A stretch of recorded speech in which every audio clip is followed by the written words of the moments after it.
आज म आलु र भेन्डीको ग्रेभी सब्जी बनाउँछु।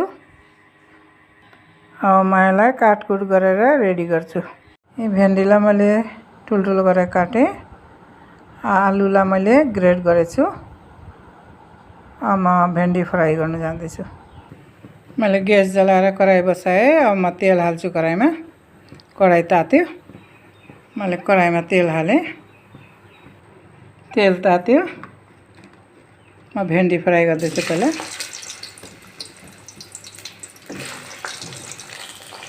मैले ग्रेभी बनाउनुको लागि पहिला भेन्डी फ्राई गर्छु।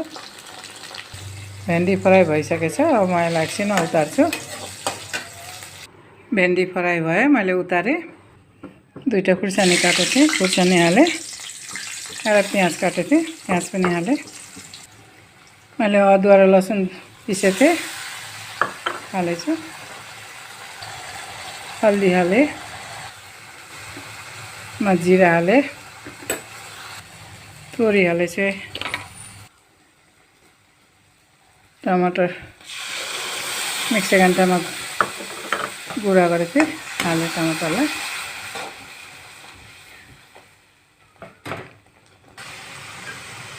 मैले आलु ग्रेड गरेको थिएँ, आलु हालेँ।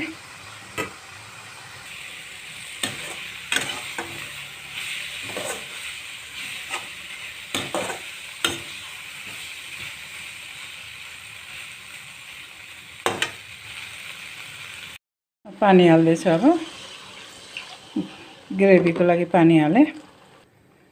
म निमक हाल्दैछु, स्वादअनुसार निमक हालेँ।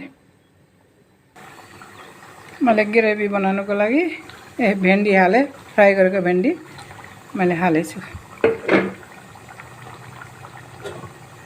यसलाई एकछिन चलाएर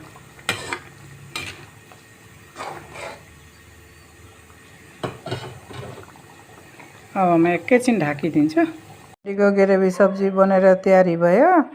हजुरलाई मैले बनाएको यो भिडियो राम्रो लाग्यो भने, सब्जीको भिडियो राम्रो लाग्यो भने हजुरले लाइक, कमेन्ट, शेयर, सब्सक्राइब गरिदिनु होला। हजुर पनि यसरी भेन्डीको ग्रेभी बनाएर घरैमा खानु होला।